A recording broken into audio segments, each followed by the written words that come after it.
よくご存知と思いますが、ECFMG が2023年からアクリデーションを受けてない大学の卒業生は受験資格を与えない。逆に言えば、アクリデーションを2023年までに、日本の大学は受けようという方向に来ています。先日の22日にも医科歯科大学で WFME のスタンダードにのっとったアクリデーションを受ける仕組みを日本で作ろうというようなシンポジウムが行われました。で、ちょうど事業を得た講演と思いますが、サウスカロライナ医科大学がアメリカのアクリデーションシステムであります LCME のアクリデーションを受けたそうで、その経験から、いろいろなことを教えていただけると思っています。ちょっと違う話なんですが、いつも私自身が忘れるので先に申し上げます。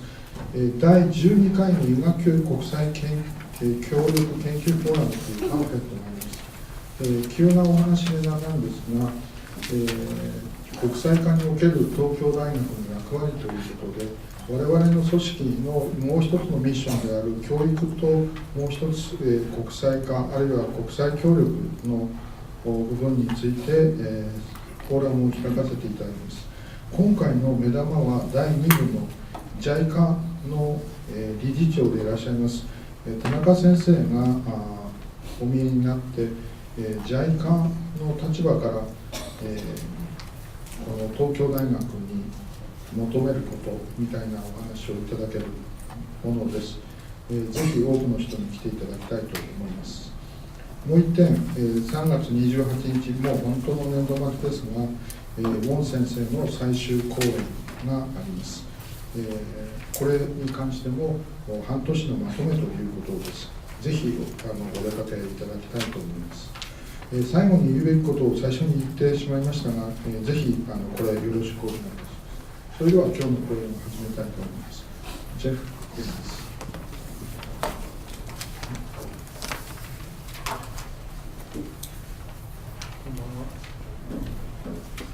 Konbanwa. Thank you all for coming.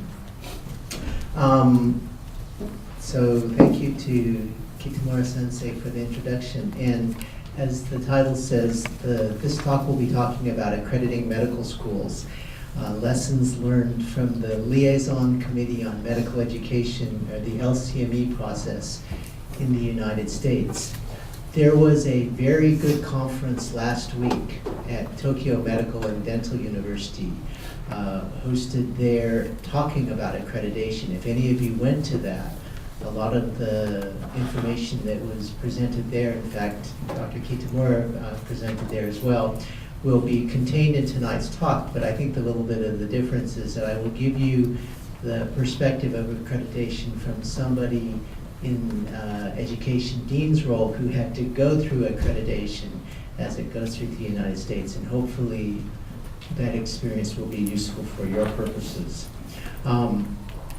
What I hope to do tonight is here, first the learning goals. I hope that after tonight you'll be able to list reasons why accreditation is important. Secondly, I hope that you'll be able to describe the process of at least medical school accreditation as it occurs in the United States through the LCME, and we'll explain what the LCME is all about. Third, I'm going to go over briefly 2 examples of accreditation processes that are happening here in Asia. And then lastly, I hope that I will provide some ideas for you in terms of incorporating the Japanese proposal, which I know is being formulated even as we speak right now, for developing accreditation in Japan. The structure of what we'll do tonight is listed here. First, I'm going to define and analyze accreditation. Secondly, I'm going to describe to you the LCME process, and there will be several steps there. First, to tell you a little bit about the history and the infrastructure of how the LCME is set up in the United States. Secondly, how the policies for accreditation are created through the LCME, how the LCME actually is performed, including the institutional self-study and site visits. And then we'll talk about the accreditation considerations for international schools to sort of end tonight. So there are a bunch of abbreviations, as I've already mentioned, the LCME. These are on your handout listed here. MUSC is the school at which I work when I'm not here, the Medical University of South Carolina. The double AMC stands for the Association of American Medical Colleges. The AMA is the American Medical Association. And in accreditation in the United States, it is also linked with the Canadian medical schools. And so the CACMS is the Canadian Accreditation Council for Medical Schools. And the AFMC is the Association of Faculties of Medicine in Canada. As Kitamura Sensei mentioned, there is a WFME, which stands for the World Federation of Medical Education, a large international body that is trying to get involved with accreditation. The ECFMG, Kitamura also mentioned, this is the Educational Council on Foreign Medical Graduates. There is another committee, the National Committee on Foreign Medical Education and Accreditation, NCFMEA, and then the AMEWPR, which is the Association for Medical Education in the Western Pacific region. I think some of you may be very familiar with that as well. There actually will be some other abbreviations, but those will be all explained on the slides that follow. So what is accreditation? There's a lot of different ways of looking at accreditation. Some people view it as a big, large, is it konbon? The police in Japan? Konbon? Yeah, a policeman who is telling people what it is they can do or what it is they cannot do. And certainly accreditation has some aspects of that to it. We want to make sure that people aren't doing things inappropriately, and we want to make sure that they're doing the right things and following the rules. There's also this aspect of accreditation that has to do with protecting the public, and this is supposed to be a shield with actually only one of the two caducees that are supposed to go along with it. But the idea is that accreditation will help us to assure the public that what is going on in medical education is proper, and that the patients that we will train our students to take care of later on will be well taken care of. And there is that aspect of accreditation. I would also argue that there is this aspect of accreditation listed on this slide where accreditation can give prominence to a medical school. Some people perceive it as a quality assurance or a greatness. Schools that are accredited are assumed to be better than others. A distinction or a perfection, some people even think it's prestigious. But I would promote to you that perhaps the best thing that accreditation can do is really focus on excellence. And that is that we want to try to create the best system that we can. And accreditation is a system of quality improvement working toward excellence. And so I would actually submit to you that that would be perhaps the main reason why to do accreditation.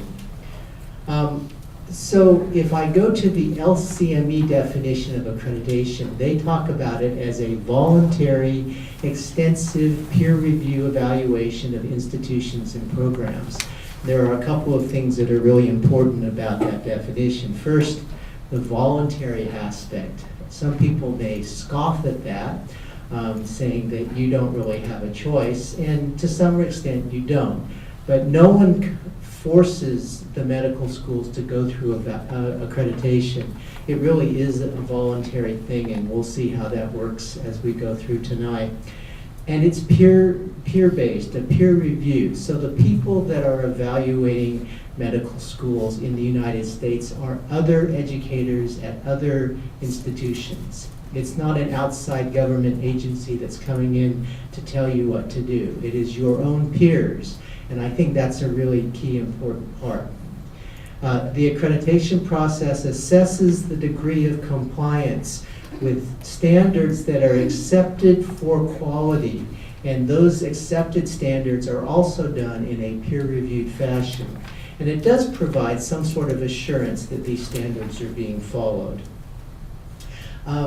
It provides assurance that the educational programs meet the standards, but the second thing is it also provides some assurance that the graduates of those programs are well prepared for the next stage of training. And since we're talking about medical school, the next stage of training, of course, in the United States is internship and residency.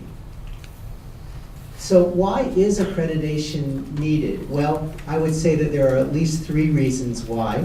The first is that it really needs to provide that quality assurance that we just discussed, that an institution or a program really meets those standards required for function, structure, and performance. I would also submit that accreditation keeps programs up to date. One of the things that we all know about medicine and medical science is that things are changing rapidly. And if you have a system that worked very well 5 or 10 years ago, it may not be working as well now. And so it compels programs to stay up to date. And it also fosters institutional and program improvement, and that was that excellent slide that I talked to you a little bit earlier about. I think that that's another reason why accreditation is needed. I would submit to you that there is an issue of professionalism that comes to the ideas of accreditation, and one of the ideas of a professional society is that the profession monitors and checks itself. And so the self-regulation of medical education is really what's at stake in terms of professionalism. That is a concept that is important with accreditation. There's this social accountability aspect, which I've alluded to, and that is that the principles and responsibilities of medical professionalism must be clearly understood by both the profession and by society. These sorts of things need to be done in an open fashion, and it's essential to the contract of public trust in physicians and the processes and systems that educate people. It really depends upon the integrity of the individual physicians as well as the whole profession. So when you have an open system of accreditation where everyone can see what's going on, it adds to that public trust. Lastly, there are some external forces that sort of compel us to do accreditation, and there are 2 of them at least enlisted here. In the United States, LCME accreditation to a medical school is necessary for those medical schools to then submit for federal grant funding. So if you are trying to get research dollars, either through Title VII funding or other funding from the Public Health Service, your school has to be accredited. If it's not, you don't stand eligible for any of that grant money. The other way that outside agencies sort of tie into accreditation in the United States is that graduates of accredited medical schools are the only people that can apply for a medical license. So if you happen to be a graduate from a school who is not, and the school is not accredited, you cannot apply for a license to practice. So those are sort of outside agencies that are compelling accreditation in the United States. So let me go on and tell you a little bit about the LCME, or the Liaison Committee for Medical Education. That's kind of a strange name, but I think the reason for its name will become evident shortly. It was founded in 1942, and it was a formation and a consolidation of activities that had formerly been performed by 2 different agencies. The AAMC, which is the American Association of Medical Colleges, and the Council on Medical Education arm of the American Medical Association. And these 2 groups were doing things independently for many, many years. They finally got together and said, well, why don't we do this together? And that's where the liaison part comes in, because they actually joined forces and now do this together. In 1965, the Department of Education, which is the governmental part, recognized that the LCME is the reliable authority for medical schools. And that of itself is a very important part. The scope of the LCME responsibility is listed here. It accredits complete and independent allopathic or MD medical education programs for students that are geographically located in the United States and Canada for their education, and offered by universities that are also chartered and operated in the United States and Canada. And they're very careful to describe this geographic location because many schools, since the joining of the LCME and the scope of its responsibility, have asked the LCME for accreditation help. And after many reviews over and over again, the LCME has stated that no, we're just going to do it for the United States and Canada. And that has implications for other things, as we'll see later on. So this is a structure of the way the LCME is set up in the United States. The U.S. Department of Education, listed here, is sort of the overseeing body of all education in the United States. The President of the United States has as a cabinet position the Secretary of Education, and that individual has a cabinet position as sort of the highest executive in terms of education, reporting directly to the President. That person is sort of the head of the Department of Education. The Department of Education then, at the level of colleges and schools, has regional accrediting bodies, and there are 6 of them. The first is the Middle States Association of Colleges and Schools, the Northeastern Association of Colleges and Schools, the North Central Association of Colleges and Schools, the Middle States Association of Colleges and Schools, the Southern Association of Colleges and Schools, and that's the one that accredits all the schools in the southern part of the United States where I live, and then the Western Association of Colleges and Schools. And those regional accrediting bodies have authority from the Department of Education to oversee upper college and university education. And so they are involved with overseeing the colleges and universities. My college and university, as I mentioned, is the Medical University of South Carolina, MUSC. So with that being said, the colleges and universities, many of them have associated medical schools. And the SACS, as I mentioned, oversees MUSC, and then there are medical schools that are part of the colleges and universities.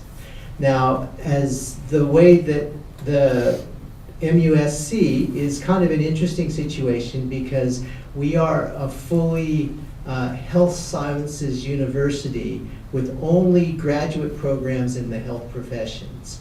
So we have our College of Medicine, where I work, but we also have a College of Nursing, a College of Dentistry, a College of Health Professions, a College of Graduate Studies, which is our science PhD program, and a College of Pharmacy. And that's all we have. So we have 6 different colleges which come under SACS accreditation. But then our medical college further undergoes the LCME accreditation. And the way that that's set up, of course, as I mentioned, is that there's the Association of American Medical Colleges and the AMA.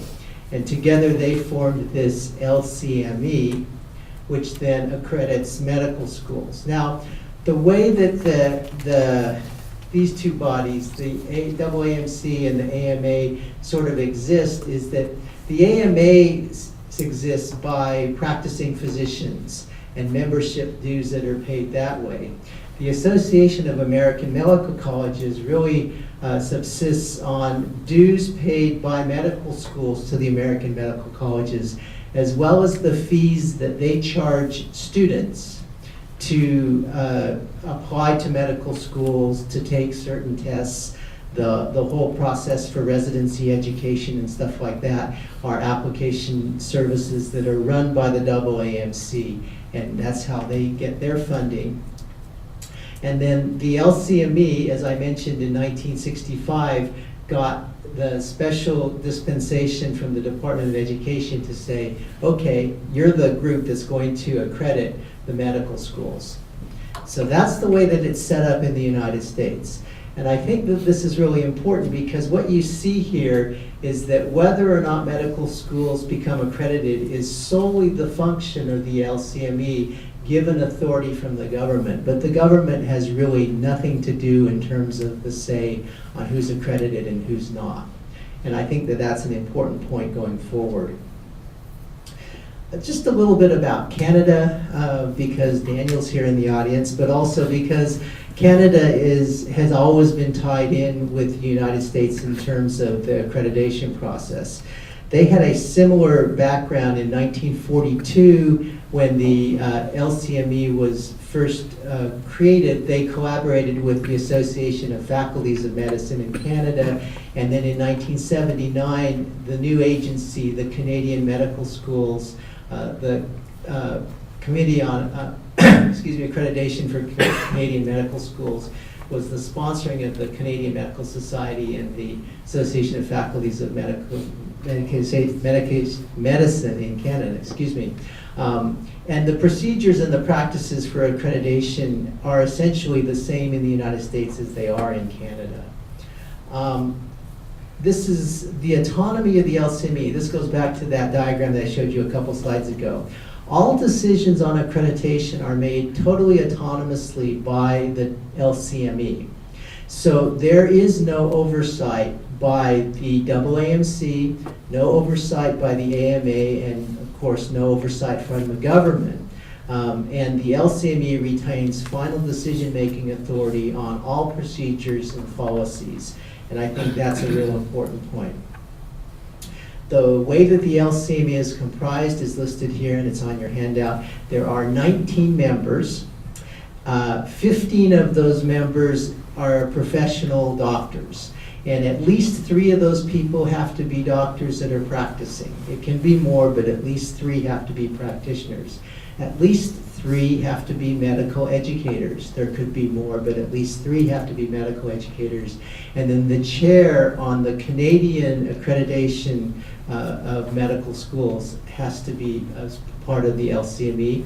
They actually have 2 fourth-year medical students. Those are selected, one by the AMA and one by the AAMC, and medical students rotate every year for that. And then there have to be 2 public, meaning people that don't have any connection with medicine whatsoever. They can't have any distant relative in their family that's even associated with medicine. That would eliminate them from possibility. But so they have 2 public members of this composition of the LCME. All of these people have a 3-year term, with the exception of the medical students who are only there for 1 year. And they have the option or the possibility of having that term renewed once. So in a sense, every 6 years, there are new people that serve on the LCME. And this is the body that's going to be doing the accrediting. As I mentioned, the LCME is managed between 2 secretariats, one at the AAMC and one at the AMA. And these offices, or these secretariat offices, actually do the work of the LCME. And what is that work? Well, it's listed on the next slide. And this is just some of the functions that they do. They really maintain all of the records and the documents. They manage the survey process, which we'll be going through briefly in just a moment. They design and implement orientation to tell people how it works, training and review programs, and how people need to document for accreditation. They prepare the meetings with the committee and for the Canadian group as well. They work with the legal counsel. There's a large group of lawyers and things that are involved with accreditation, and that's how they interact with the system. They communicate with the member schools and the U.S. governmental agencies, and they actually collect data from all the schools annually, and this data is used to help analyze, to monitor, and actually do research on medical education in the United States. And the last thing that's really interesting is they actually provide consultation if someone wants help regarding LCME accreditation. There are different committees of the LCME, and I've just listed them here. The executive committee is actually the one that's going to do the accreditation decisions, but within the executive committee there is a subcommittee on standards, subcommittee on policy, subcommittee on planning, a nominating committee on who should be on the executive committee, and then various ad hoc committees that come up as needed. In just this year, there's been a council that has been created. And actually, I learned this at the talk last week from Dr. Hunt, who is at the AAMC and serves as the secretary for the LCME at the AAMC. This was created just this year in 2013, and it's comprised of 9 members. They're going to have 3 members from the AMA, 3 members from the AAMC, and 3 members from the LCME. And with this new council in place, this is the way it's going to look. So now they have a council that's sort of interposed between the LCME itself and the 2 sponsoring organizations. There are a number of political reasons, if anyone wants to ask me afterwards why this was created. And this, again, the reason for that was spoken to me by Dr. Hunt when we met.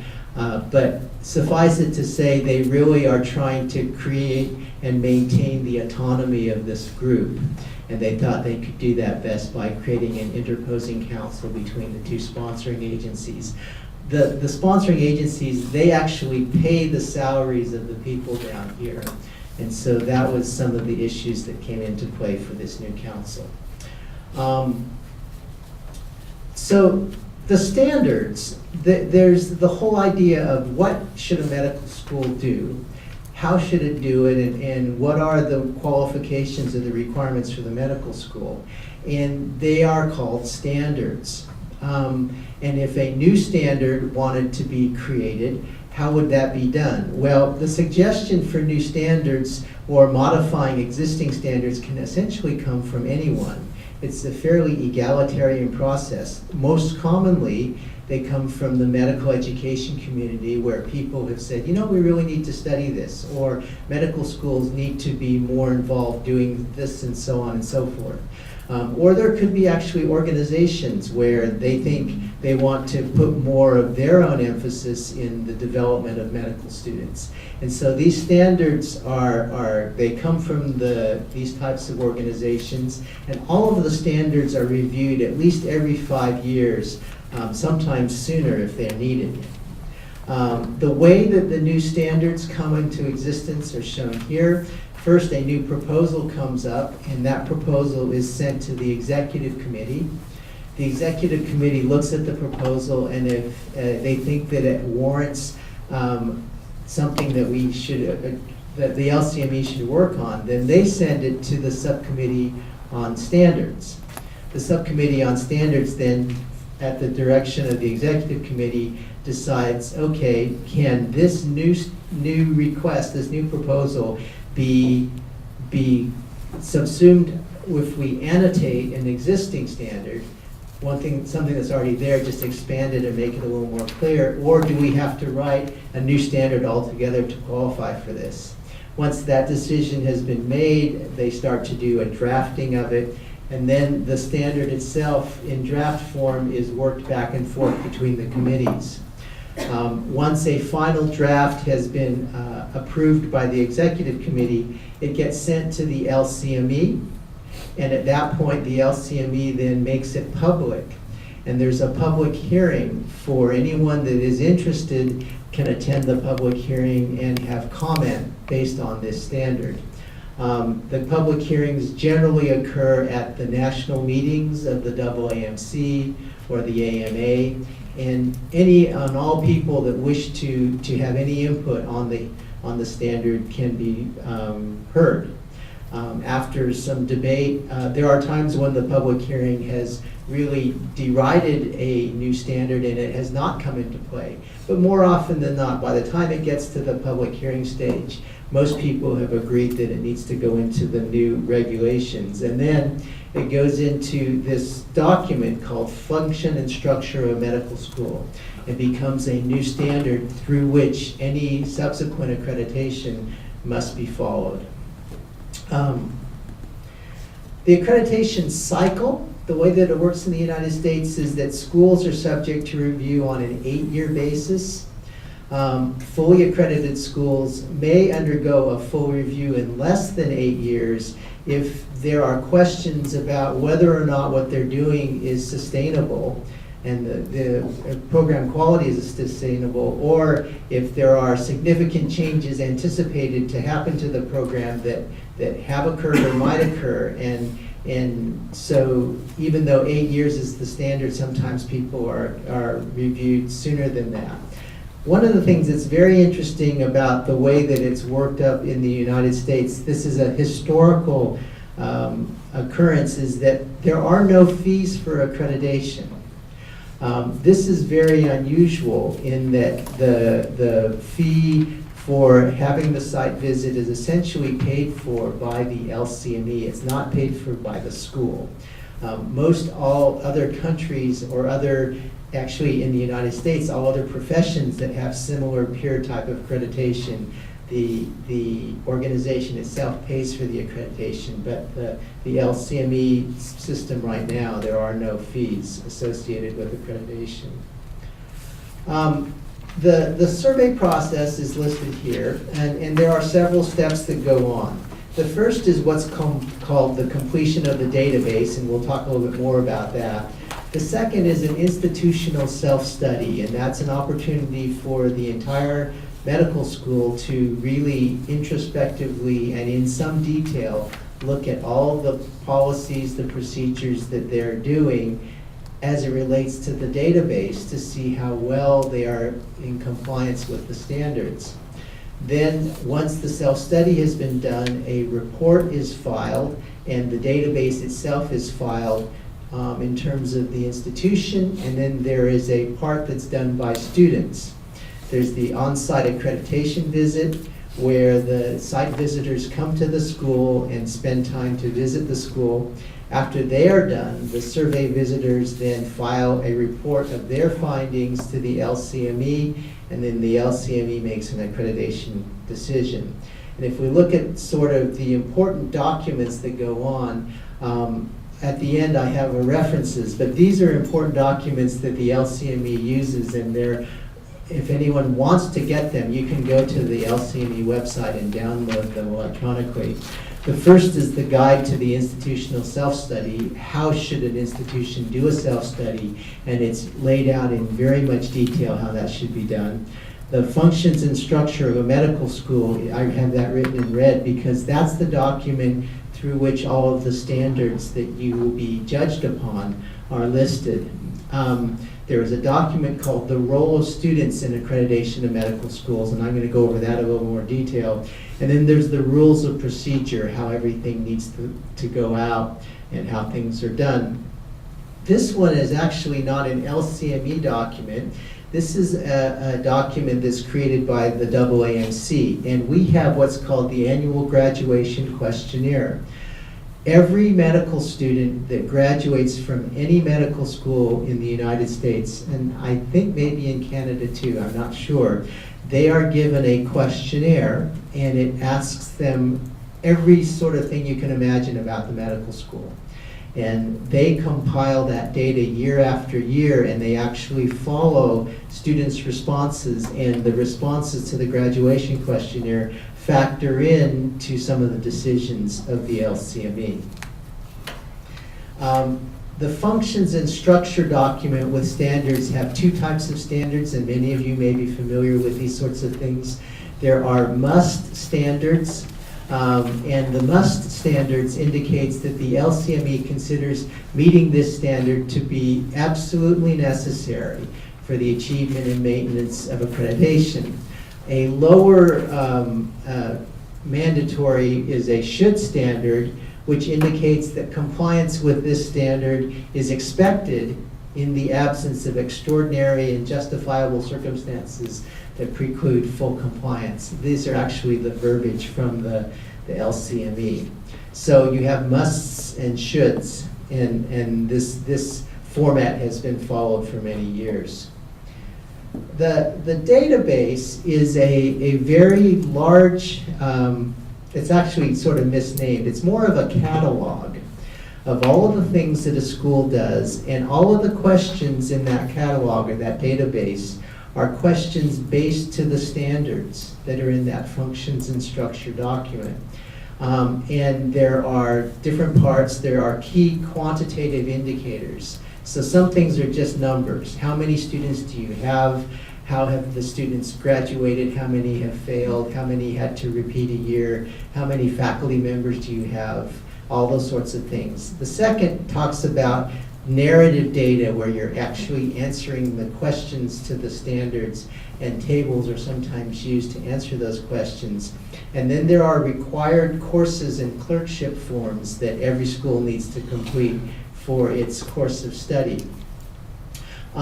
All of the documents for the answers need to be compiled, and so you can imagine answering all of these questions and all of the reference material that you might have to support the answers are trying to be completed, and it can be a lot of paper. There are 5 sections in the database, and they sort of outline the different aspects of the medical school. There's what's called the institutional setting. There is the educational program for the MD degree.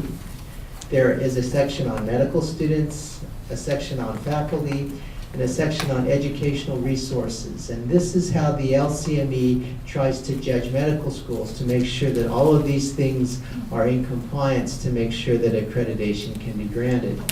I'm going to sort of go through institutional standards that are listed. Within the institutional setting, there are 15 different standards. I just chose 2 of them here that are actually similar. The first is a medical education program must be conducted in an environment that fosters the intellectual challenge and spirit of inquiry appropriate to a community of scholars. And then IS 14 is an institution that offers a medical education program should make available sufficient opportunities for medical students to participate in research and other scholarly activities of its faculty and encourage support medical student participation. So if you think about how would the University of Tokyo take these standards and answer that question, the database also sort of focuses your answers in this way. They would say that they would want you to briefly summarize the institutional goals and priorities relating to research and scholarship.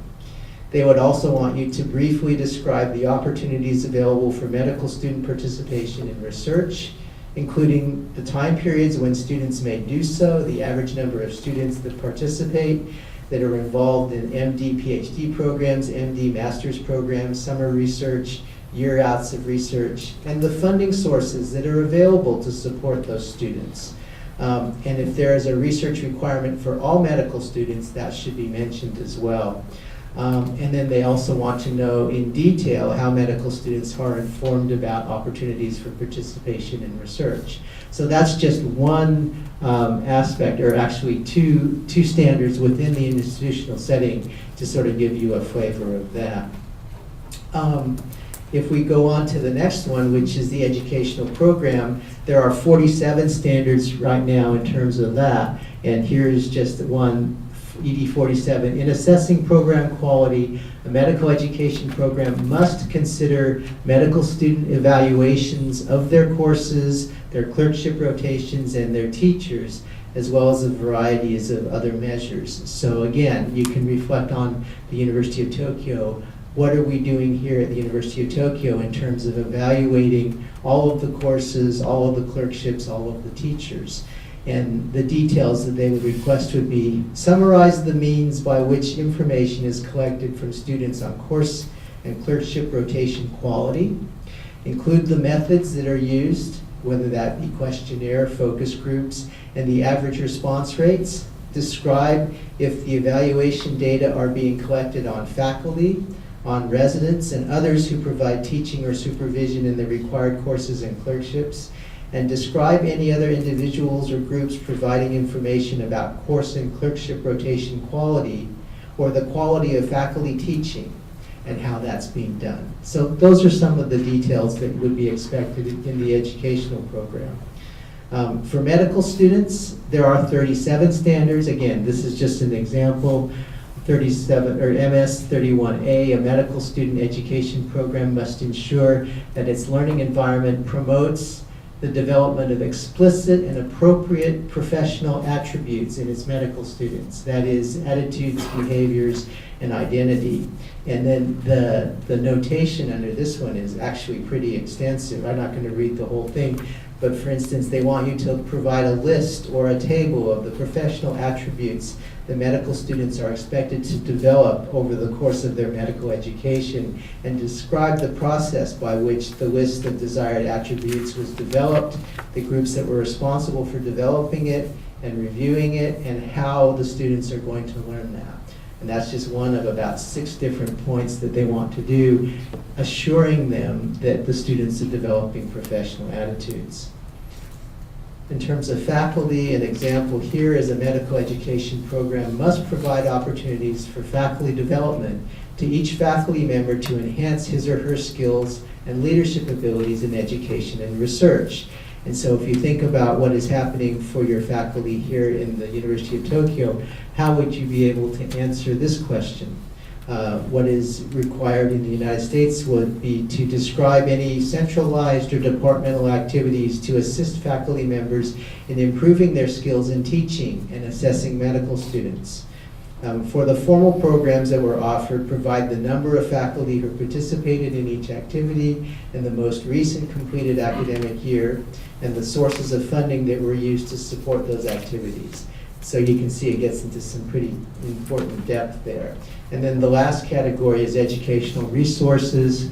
The ER8 is required clerkship rotations in a medical education program should be conducted in healthcare settings in which resident physicians in accredited programs of graduate medical education under faculty guidance participate in teaching medical students. So in other words, you want to have issues on the graduate programs for people that are getting master's or doctoral PhDs, as well as interns and residents in graduate medical education programs.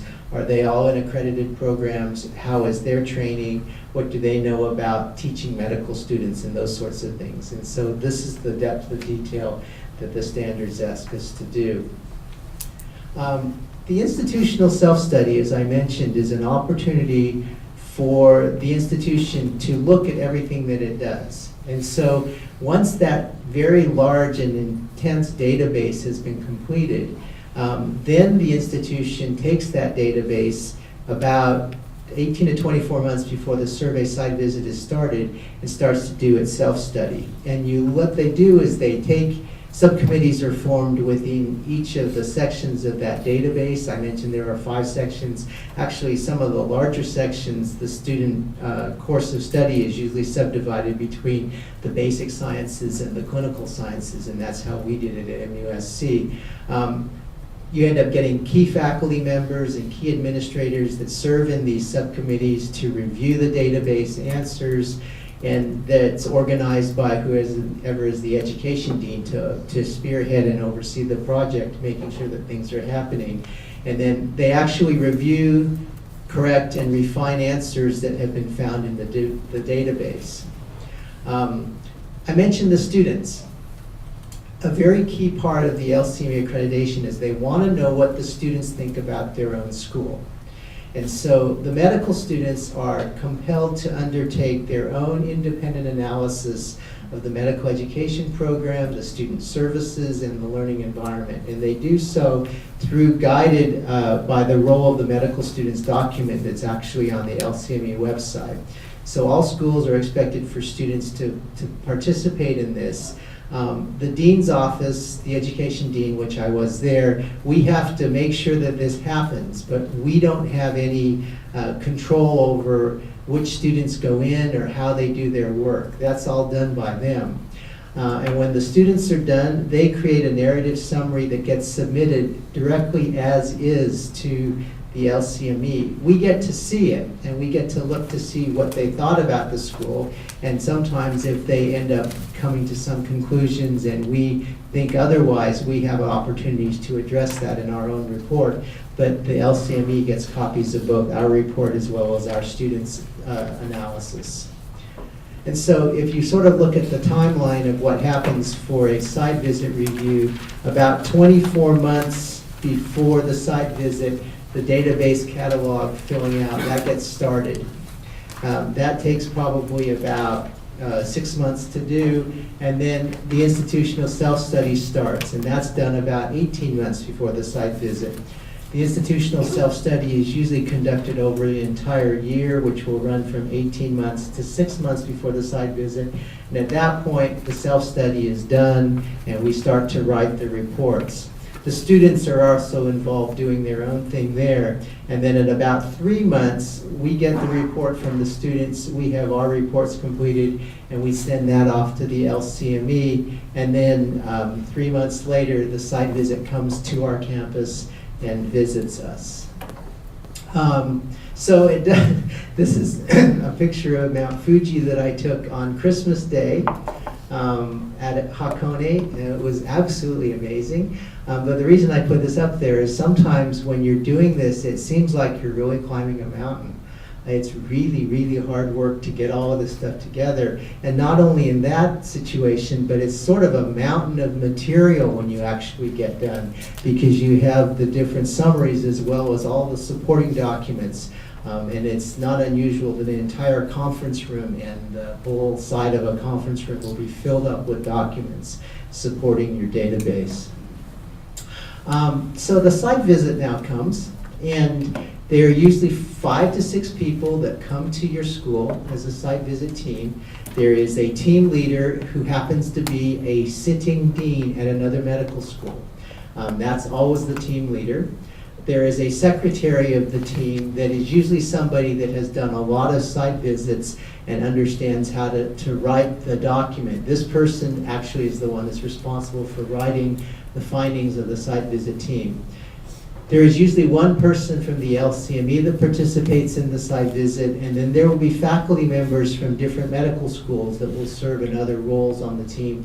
And sometimes there's what's called a faculty fellow.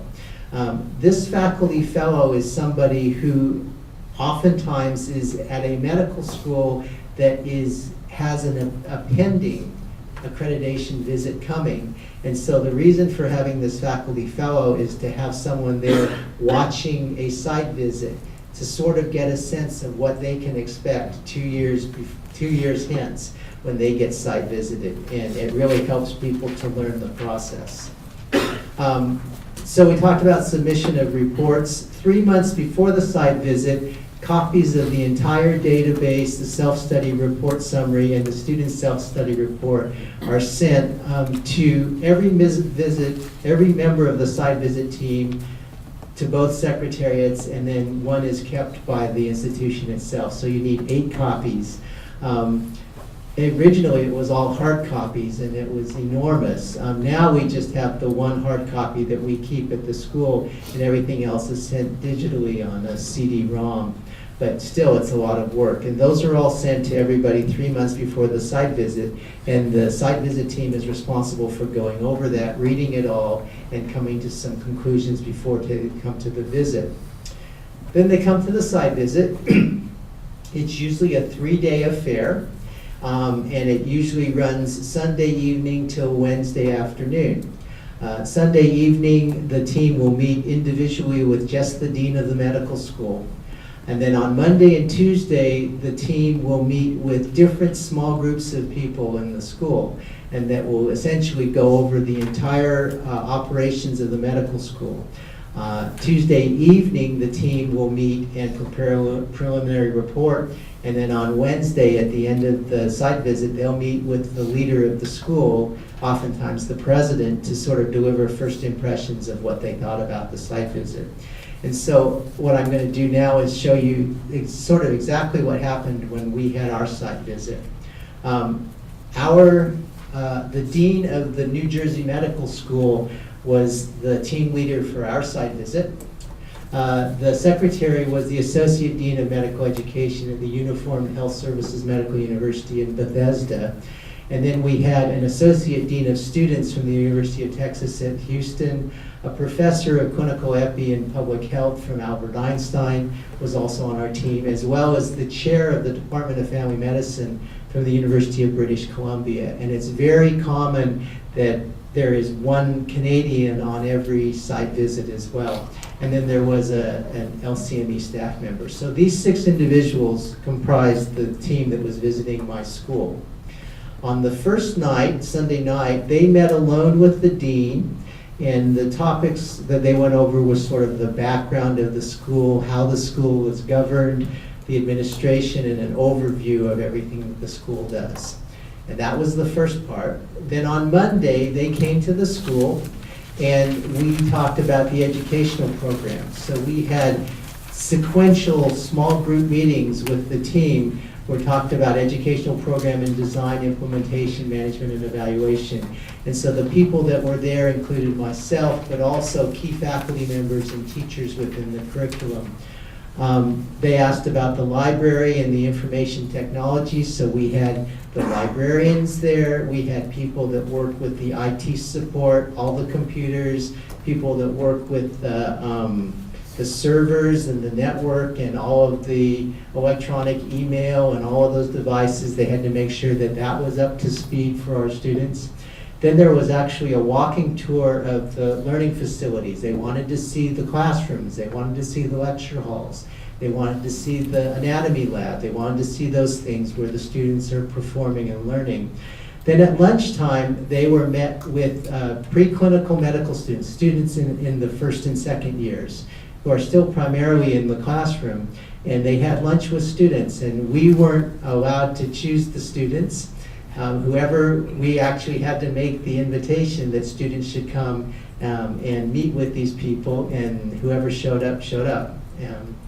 Then in the afternoon, they spoke with all the people that run the first year courses, then they spoke with all the people that run the second year courses, and then they spoke with all the people that run the major required clerkships, and that was just the first day.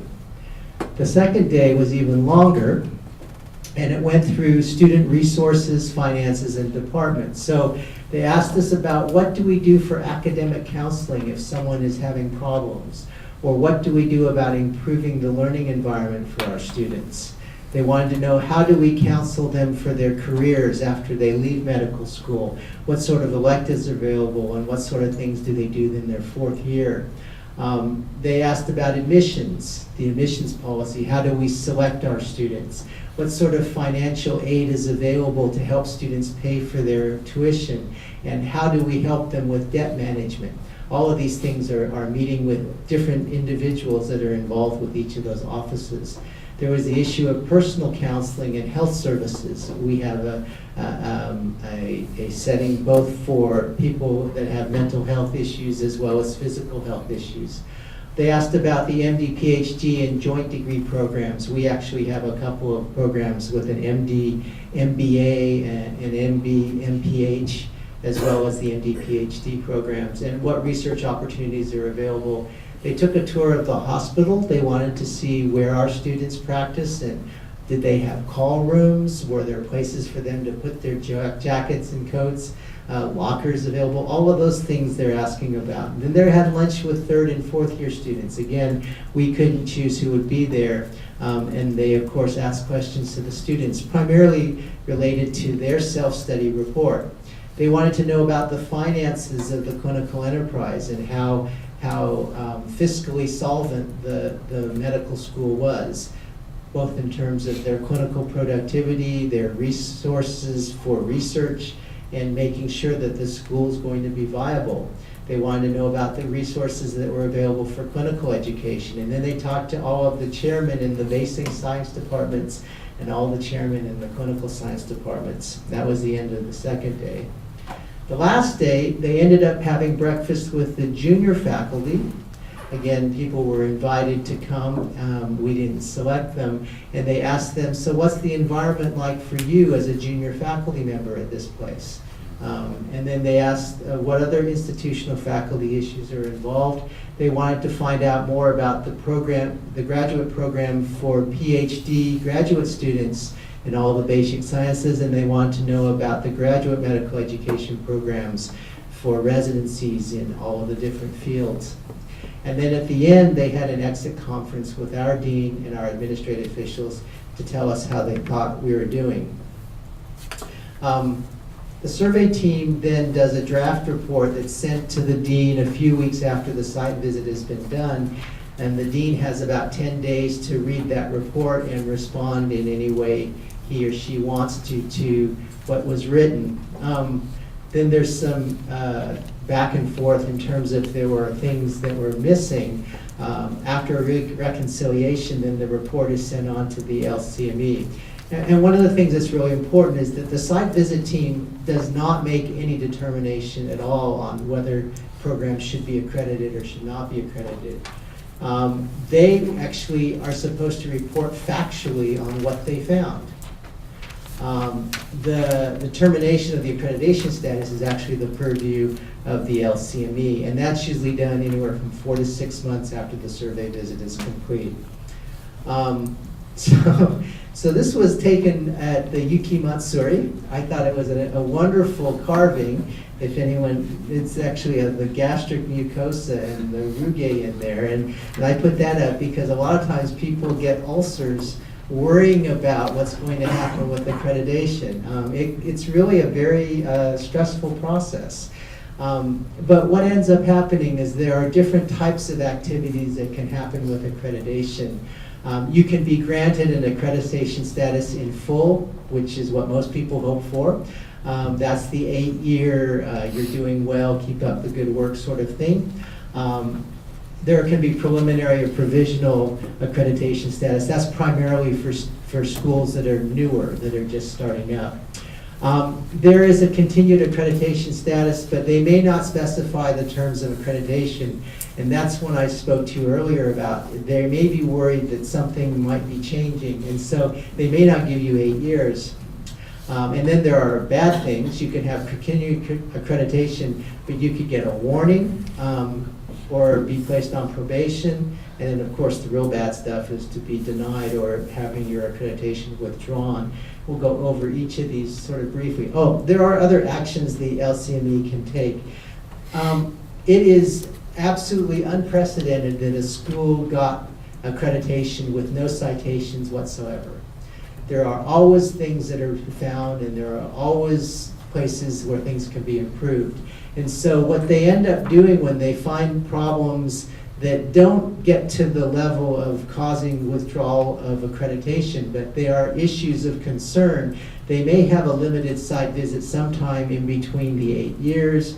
They may ask you to get some consultations to help you improve that part of your program, or most commonly, they ask you to make some changes and then they have you submit progress reports to see how have you done to improve that. And in our accreditation, we had an 8-year accreditation, but there were 5 things that they were really worried about in terms of wanting us to improve. And so every 2 years, we had to write a status report on how we were doing regarding those 5 things. This is a big stick. This is the part of accreditation where if you're not doing your stuff, it's nice to have the big stick to get people to do what they need to do. And so when you get an accreditation with warning, what ends up happening is that they found 1 or more areas of non-compliance that was relatively recent, but if it's not corrected promptly, it might seriously compromise the ability of the school to conduct the educational program. Another situation where warning would come up is where if they found something in the previous survey visit and you haven't fixed it, that haven't been fixed adequately, that might be a problem.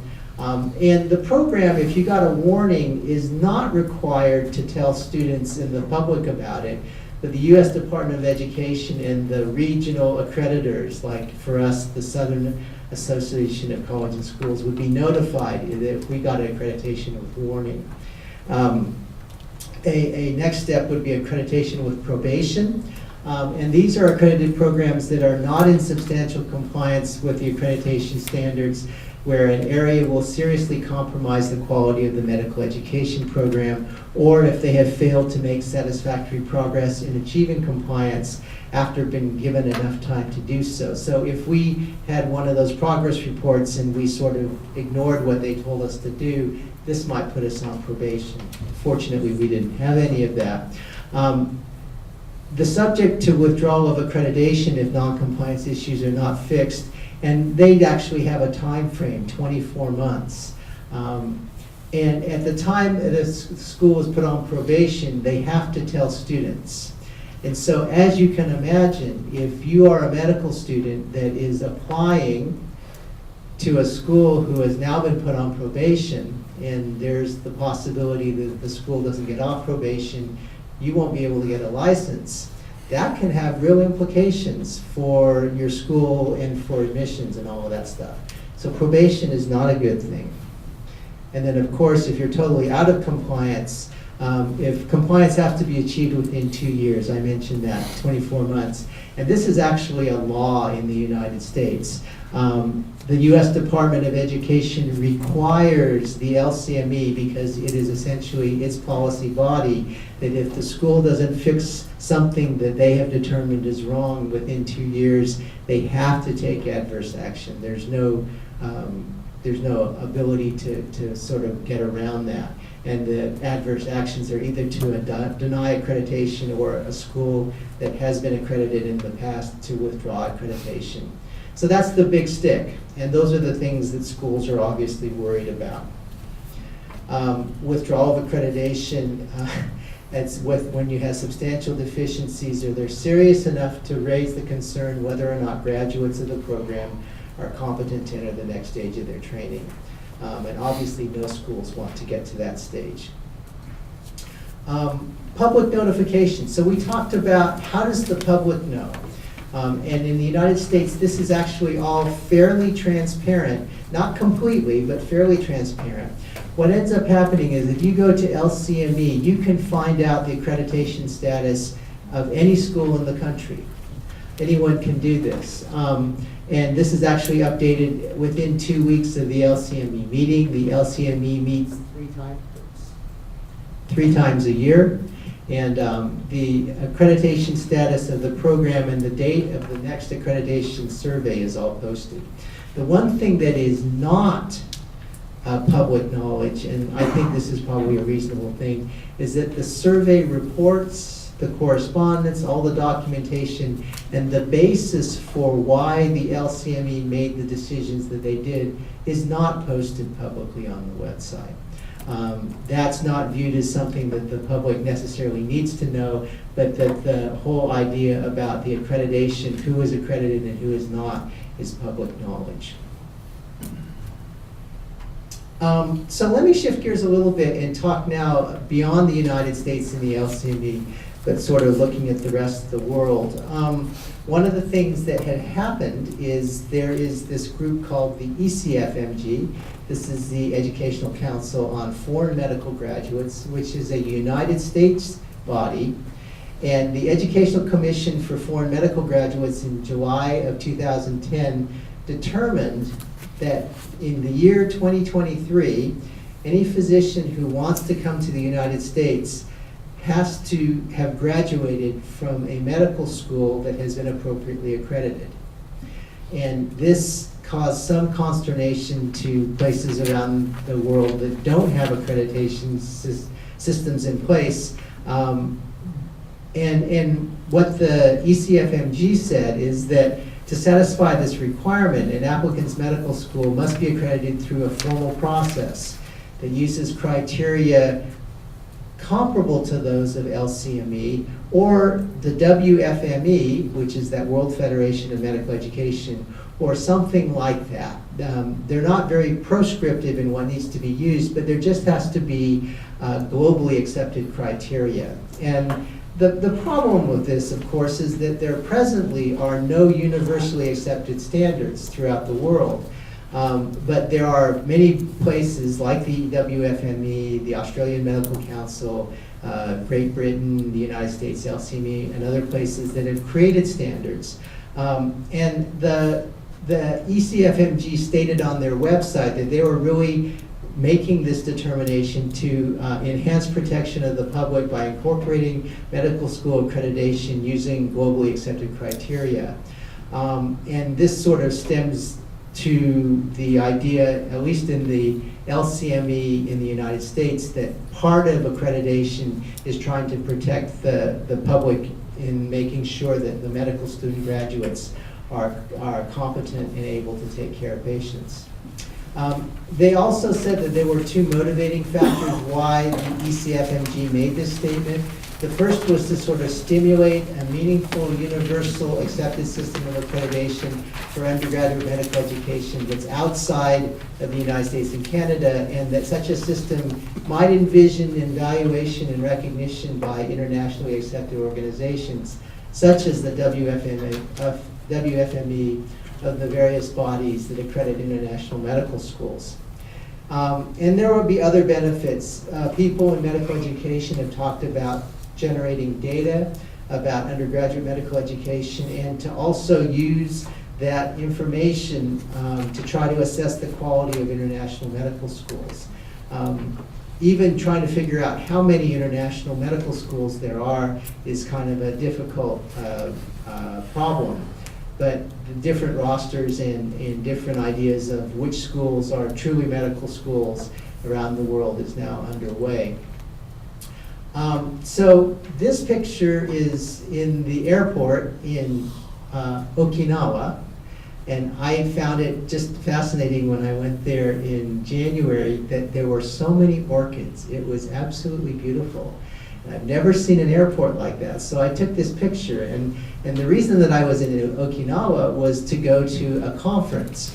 The conference was about a symposium on the WFME Global Standard.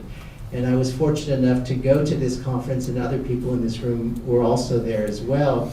And at the conference, they actually unveiled the Basic Medical Education Global Standards for Quality Improvement. This is the 2012 revision. This is the third revision of this document that the WFME has created.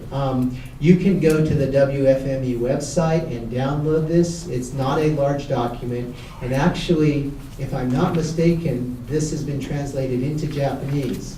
It's been translated into Chinese and a number of other languages. And in that standards document, this is very similar or analogous to the LCME's function and structure of a medical school document, where they have different standards. The WFME project on international standards is approved by the World Health Organization and the World Medical Association, which are sort of overseeing bodies that help to support and sponsor the WFME. And there were three intentions by the WFME for this project. First is they wanted to stimulate medical schools to formulate their own plans for change and for quality improvement in accordance with international medical recommendations. They wanted to try to establish a system of international evaluation and accreditation of medical schools to sort of assure minimum quality standards and to safeguard practice in medicine and medical manpower utilization by well-defined international standards of medical education. So those were the three intents of the WFME's project. And these are the 9 areas within their standards that they list. And you can sort of see some of them are similar to what was seen in the LCME. They want to talk about mission and outcomes, the educational programs, the assessment of students, the students themselves, the academic staff and faculty, the resources devoted to education, how the programs are evaluated, the governance of the school and the administration of the school, and continuous renewal. And within each of those 9 broad areas, they have what are called sub-areas. And within those sub-areas, there are specific aspects that correspond to performance indicators, essentially standards as it were in the LCME nomenclature.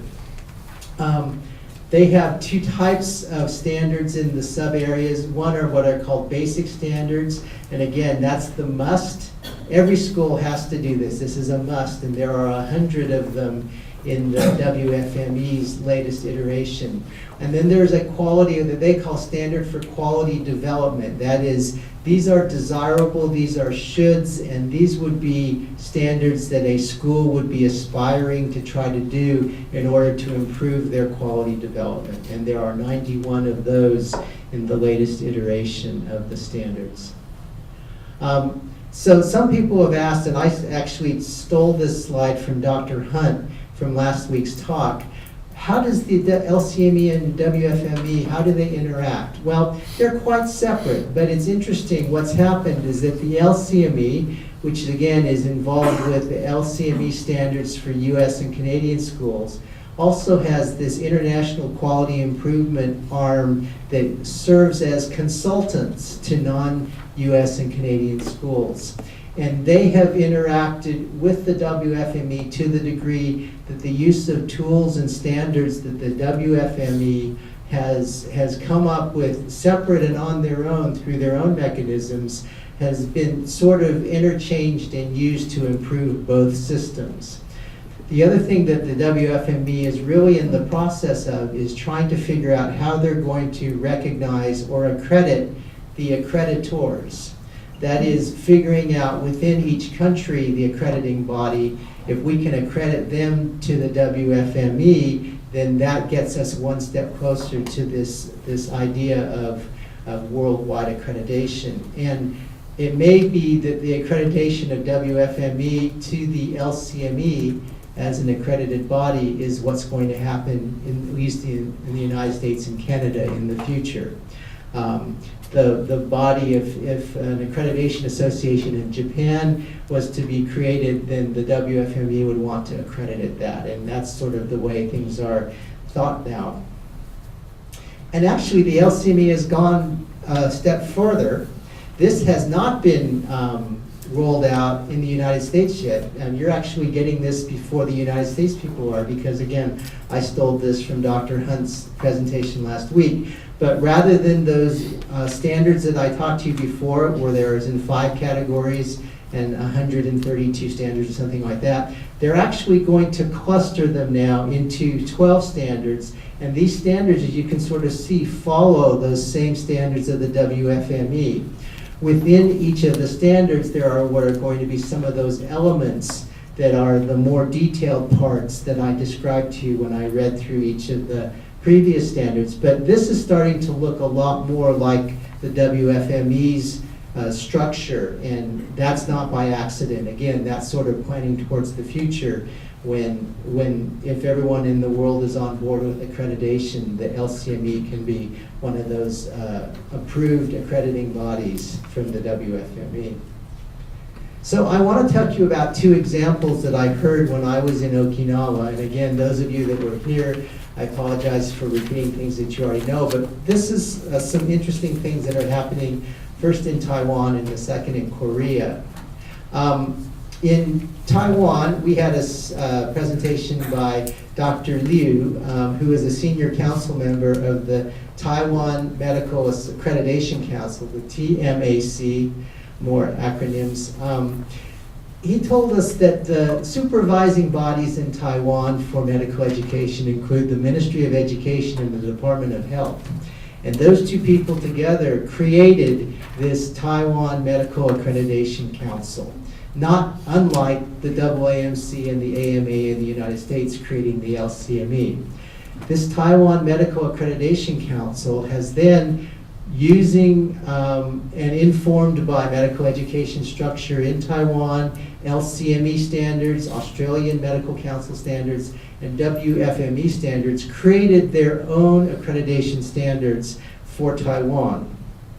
And the areas that they looked at were listed here, and again, you can sort of see some repetition. Administration and resources, teaching, research, Center for Faculty Development and Service, and the assessment of student affairs and services. Those were the 5 categories that they decided they were going to assess in their medical schools. They were planning to visit 3 to 4 schools a year, and one accreditation cycle they decided was going to be 7 years. And so Dr. Liu talked to us about what happened to their country in the year 2012. They found that 9 of their schools were fully accredited through their mechanisms. 2 were conditionally accredited. There was no one on probation. And then there was 1 new school that was just started in 2009. One of the really interesting things is that the Taiwan accreditation, the TMAC, was reviewed and deemed compatible by this NCFMEA. This is the National Council for Foreign Medical Education and Accreditation. In 2002, and it actually redetermined in 2009. And as I mentioned to you, the NCFMEA reviews the standards of foreign countries who accredit medical schools and determines whether or not those standards are comparable with standards that are used to accredit medical schools in the United States. Now, this body doesn't have any bearing on the quality of what goes on in other countries. It's important for American students who want to attend a foreign medical school and want to get federal student loan aid to do so. So the NCFMEA looks at other places around the world to determine whether or not American students going to those countries are actually going to a program that has proper accreditation and can therefore get federal student loans. And there are these countries around the world where I have the red stars that are NCFMEA comparable. Australia, Canada, the Cayman Islands, the Czech Republic, Dominica here and the Dominican Republic, Grenada, Hungary, India, Israel, Mexico, the Netherlands, Nevis, Pakistan, the Philippines, Poland, Sabah, which is over here, St. Martin, the Slovak Republic, Sweden, Taiwan, the UK, and Ireland. And those are the countries right now that have this NCFMEA comparability where at least US medical students can go and get financial aid help from the government to go. And Taiwan actually made a point of saying that they have this comparability in their own accreditation process. Moving on quickly to Korea. Duksan Ong, Dr. Ong actually talked to us from Korean Medical College, University Medical College, and his situation in Korea was a little bit different. He talked about the different types of medical schools in Korea. They have schools that go, oops, let me go backwards, that are, some are 2-year, 4-year programs, sort of like what's here in Japan. There are 5 schools that are 8-year programs that are post-baccalaureate programs. He mentioned that 31 of their medical schools are totally private. 10 of them are government-assisted public schools. And what ended up happening is in the 1990s, the government in South Korea really pushed for a rapid expansion of medical schools. And so many places said, well, let's open a medical school. Many of those were the private schools. And the sense was that people were opening schools just to make money. And there wasn't really any sort of quality assurance going on to make sure that the schools were of high quality. And so there's this push internally to start accreditation, and that was in the late 1990s. The Korean Council on Medical Education became the supervising body, and they formed a board, the Accreditation Board for Medical Education, in 1997, and in 1999 went ahead and started a consultative evaluation of 10 of these brand new medical schools that had just started. And they actually tested the validity of some standards that the Council on Medical Education in Korea had developed, again informed by other bodies that have been throughout the world. And then they actually changed their name to the Korean Institute of Medical Education and Evaluation in 2004. This institute incorporated under the Ministry of Health, but as Dr. An was saying, right now it's still sort of a voluntary organization, and they haven't gotten the big stick approval that they really want to get from government endorsements. So they're sort of having a little bit of problems with that right now. The accrediting standards they looked at were for both basic education for medical students, as well as postgraduate education for interns and residents, and continuing professional development and medical education for practicing physicians. So they were doing accrediting standards for the whole spectrum of education. The first phase of their accreditation, actually, they used the guidelines from the Korean Council for University Education, higher education, not just medicine, but all of their universities. And they had these 50 standards. Again, 18 were musts and 32 were shoulds. And they gave two types of accreditation, a full accreditation or a conditional accreditation, with a pretty short 4-year term as accreditation term. And the results of from their first phase, they went into a second phase where they actually developed increased numbers of standards, and they tried to go more from a quantitative method, which was what they were looking at before, sort of counting beans to make sure these things are happening, to more of a qualitative evaluation of how the educational program goes.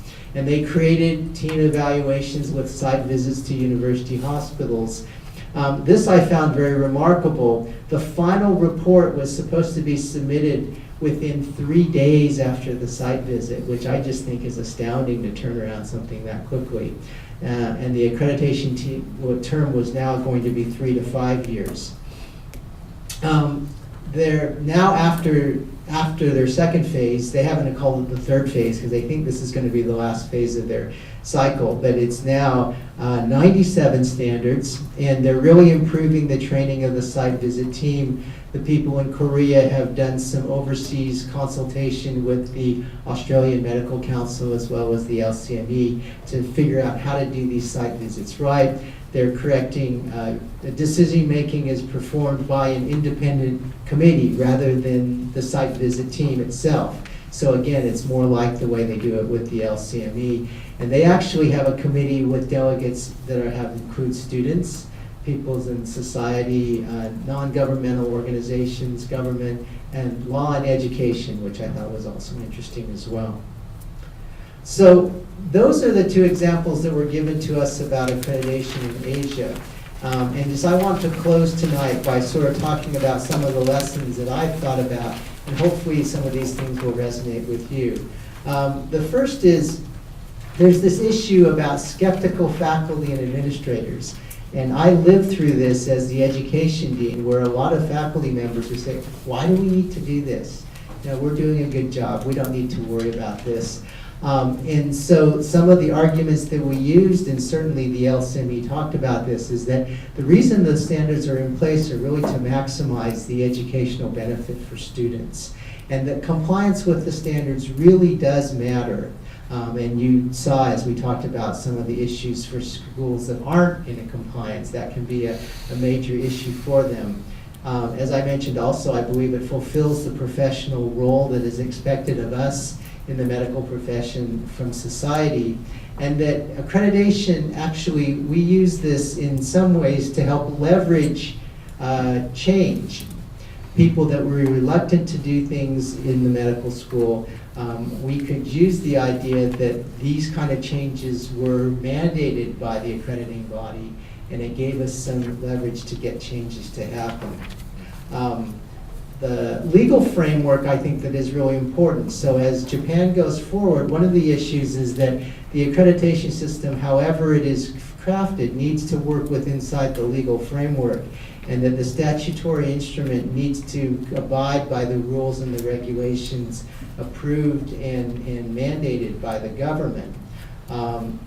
The other thing that I think is really important, though, is that the framework has to assure autonomy of the accreditation system and not just be an arm of the government, but it has to be the independent assessment of medical educators and medical schools assessing their peers and making sure that that's what's happening and that the government isn't running the show. I think that the standards and criteria that need to be used must be predetermined. I think that as I understand things are happening now, many drafts are being created and they're used to try to figure out what's the right thing to do. But these things need to be predetermined before any type of accreditation occurs. Once that's set up, they will change all the time. As I showed you in the United States, the standards get reviewed and get modified continuously. It's a very dynamic process. But how that's done ought to be done in a public setting, and they could be used as a gold standard based on the WFME or other types of world criteria to help guide things. Last week at the conference, Dr. Gordon from the WFME made explicit his point that the WFME standards are not expected to be adopted by a country just as they are. They're really designed to help countries take them and tailor them to their own specific local needs, and that's really the expectation. And then finally, I think as far as your own strategies for accreditation, this is what we were asked to do, and I think we did a reasonable job with it. You really need to do a diligent and complete self-study. This is the most valuable part of the whole process. Because if everybody in the institution that's involved with education really digs deep and finds out where all the strengths are, and also finds out where all of the room for improvement is, you'll know your school really well. I always tell people, don't try to hide things, because the site visit team, if they're worth their salt, will find it very easily. And there are no perfect medical schools. The ideal site visit is when the people that come, the surveyors that come in the self-study, when they come to visit you, if everything that they find that you found in your self-study is what they find and nothing more, that's ideal. Because that means you found all the problems that you need to fix, and you probably already started on ways of fixing them. And really the idea is quality improvement and improving what the situation is for medical education. So these are the references, and again, I would encourage any of you that want to go to these websites, you can download all of those documents in PDF form. It just takes a few seconds, and you'll have them, and they can be really valuable resources for you. The two from Dr. Liu and Dr. An were PowerPoint presentations, and then Dr. Gordon and Dr. Hunt also gave some presentations last week.